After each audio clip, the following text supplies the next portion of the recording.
Assalamualaikum warahmatullahi wabarakatuh. Nama saya Sania Karima, NPM 24781087 dari kelas MI3C. Di sini saya akan mengerjakan dan menjelaskan soal UAP dari mata kuliah Jaringan dan Komunikasi Data. Yaitu yang pertama soalnya ada konfigurasi NAT overload, dan yang kedua ada verifikasi translasi NAT-nya. Di sini kita akan mengerjakan soal yang pertama terlebih dahulu, yaitu konfigurasi NAT overload.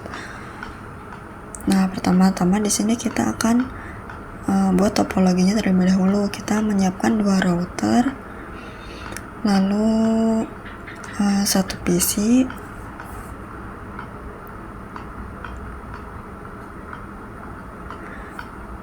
dan satu switch.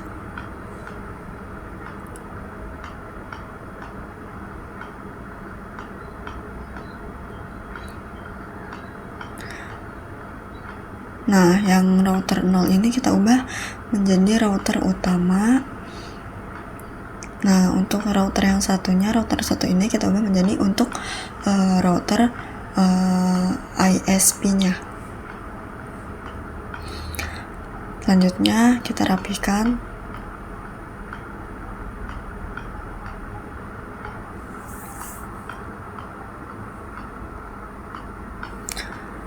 Lalu kita hubungkan. Ini menggunakan kabel copper straight tube dari PC ke switch. Lalu pilih fast ethernet 0/1. Lalu menggunakan kabel yang sama dari switch FA 0/2 ke router utama FA 0/0. Selanjutnya untuk dari router utama ke router ISP kita menggunakan crossover. Ini dari router utama FA 0/1 ke router ISP FA 0/0.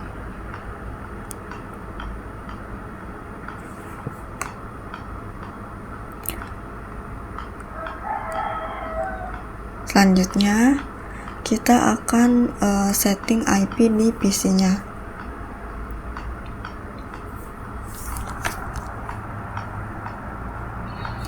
Kita ke desktop, ke IP configuration, lalu masukkan IP address-nya 192.168.1.2. Subnet mask-nya sudah terisi otomatis. Lalu untuk default gateway-nya 192.168.1.1. Selanjutnya kita akan konfigurasi router utama terlebih dahulu. Kita masuk ke CLI. Ini kita no aja. Lalu enter, kita enable conft, lalu interface FA 0/0.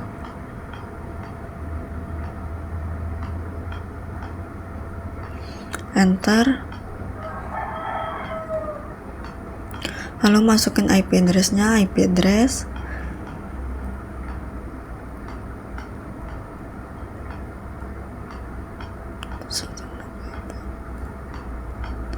1.1.255.255.255.0. Enter.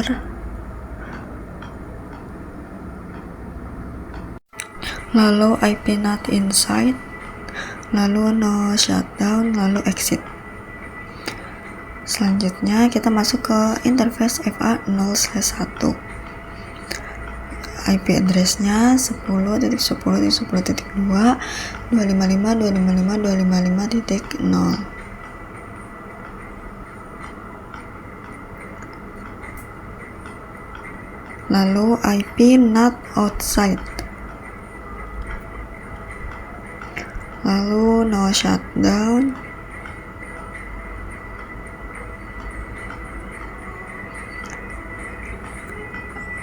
exit.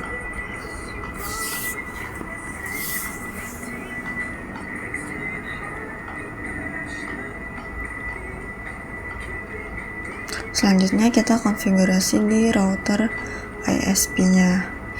Ini kita masuk ke CLI, no, lalu enable conft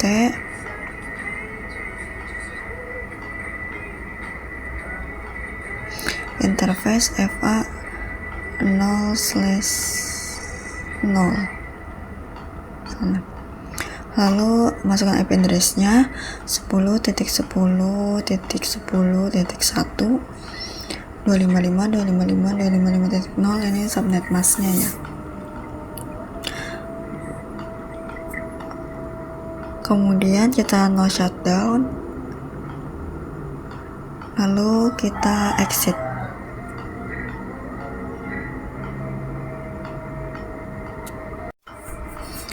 Selanjutnya yaitu kita akan membuat access list di router utama.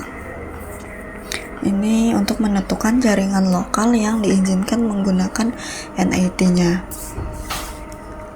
Di sini kita ketik access list 1 permit 192.168.1.0 lalu 0.0.0.255.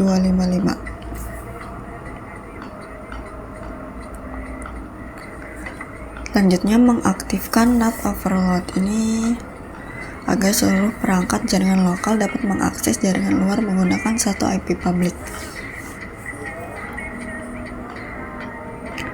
IP NAT insert storage list 1 interface space ethernet 0/1 overload.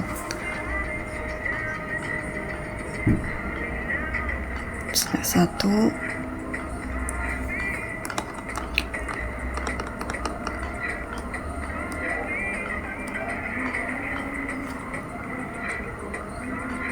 Nah, ini sudah selesai ya. Dengan demikian konfigurasi NAT overload telah selesai dilakukan. Selanjutnya kita ke yang nomor 2, yaitu verifikasi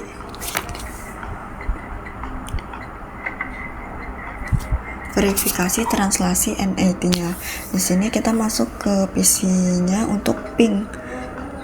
Kita ke command prompt ping 10.10.10.1. Nah, ini sudah muncul. Berarti sudah berhasil terhubung ya, sudah saling berkomunikasi. Selanjutnya kita akan cek translasi NAT di router utama. Ini kita ketik show IP NAT translation. Ini verifikasi translasi NAT menggunakan perintah show IP NAT translation. Nah, hasilnya seperti ini. Setelah dilakukan pengujian menggunakan perintah ping pada tabel NAT bahwa alamat IP lokal 192.168.1.2 berhasil diterjemahkan menjadi alamat IP global 10.10.10.2 menggunakan metode NAT override. Kenapa ada banyak baris ICMP? Karena setiap paket ICMP menggunakan nomor port yang berbeda pada NAT overload. Mungkin sekian penjelasan dari saya. Terima kasih. Wassalamualaikum warahmatullahi wabarakatuh.